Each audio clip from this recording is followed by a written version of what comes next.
हमारी संस्कृति, हमारे संस्कार सदा रहें हमारे साथ। सब्सक्राइब करें तिलक। इस धरती पर हमारा समय समाप्त हो गया है, इसलिए देवराज इंद्र हमें सदैव अपने लोक में ले जाने के लिए आए थे। मैंने आपका वार्तालाप सुना है मुनीश्वर।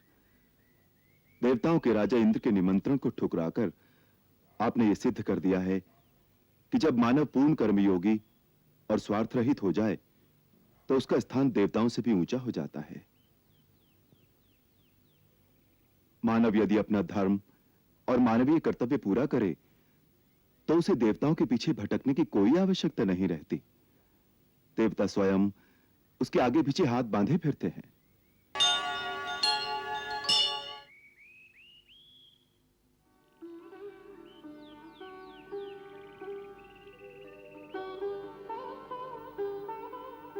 आयुष्मान भव,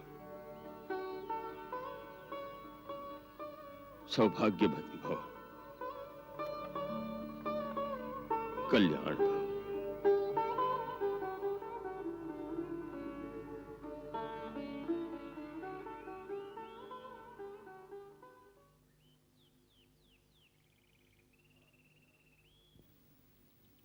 आ गए राम,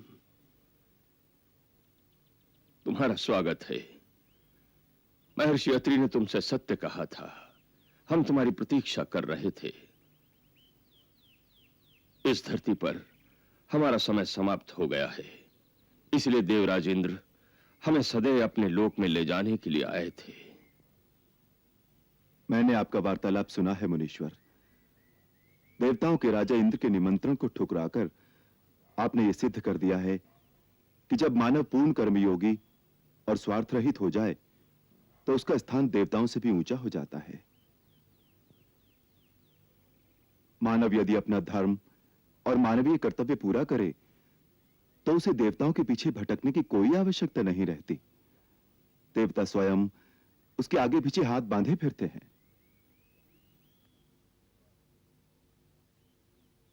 स्वार्थ से मुक्त कौन है राघवेंद्र? हमें भी स्वार्थ था। हम दिव्य दृष्टि से देख रहे थे, महर्षि अत्रि से मिलकर तुम हमारे पास आ रहे हो। तुम्हारे दर्शन की लालसा में हमने इंद्र के निमंत्रण को तुच्छ समझा। आज तुम्हारे दर्शन पाकर हमारे कई जन्मों के पुण्य सफल हो गए पुरुषोत्तम। भगवान, आप मेरे पिता समान पूज्य हैं और हर पिता अपने पुत्र के स्नेह में ऐसे ही भाव विभोर रहता है। हे राम, जिस प्रकार किसी सदग्रस्त के द्वार पर कोई साधु आ जाए तो उसे कुछ दान देना सदग्रस्त का धर्म होता है, उसी प्रकार जब किसी साधु के द्वार पर कोई सदग्रस्त आ जाए तो उसे आशीर्वाद, आत्मज्ञान की शिक्षा देना साधु का धर्म हो जाता है। किंतु तुम तो स्वयं ज्ञान के भंडार हो राम, हम तुम्हें क्या शिक्षा दे सकेंगे?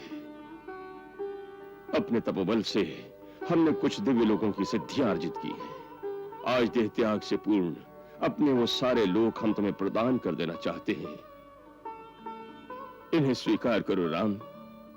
महामुनि, मैं आपके इस अनुग्रह का सदैव ऋणी रहूंगा, परंतु मेरे लिए आपके दिए हुए इन दिव्य लोकों को ग्रहण करना उचित नहीं होगा।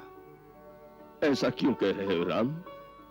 क्योंकि मैं समझता हूं कि जो लोग किसी साधु महात्मा के पास उनके तपोबल से कमाई हुई शक्ति के सहारे अपने दुख मिटाने या महात्मा के पास सुख और संपत्ति मांगने जाते हैं, वो उस लज्जाहीन चोर की भांति होते हैं जो दूसरे की कमाई पर आंख रखता है। यदि स्वाभिमानी पुरुष है तो उसे अपने परिश्रम से कमाई करनी चाहिए। मुझे केवल यही आशीर्वाद दीजिए कि आपकी भांति मैं भी अपने ही कर्मों के बल पर वो शक्ति, वो ज्ञान, वो निस्वार्थ भाव प्राप्त करूं जो मानव को देवताओं से भी ऊंचा उठाता है। मुझे अपने ही कर्मों के बल पर वो सब कुछ प्राप्त करने दीजिए।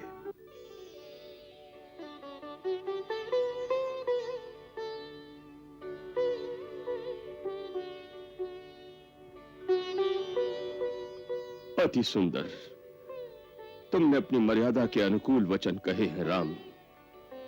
तुम इस मानवीय जीवन में अपने कर्म और पराक्रम से मानव इतिहास में मर्यादा का आदर्श स्थापित कर सकोगे। यही हमारा आशीर्वाद है। आओ, हमारा अंतिम प्रणाम स्वीकार करो और हमें अनंत पथ पर जाने की आज्ञा दो।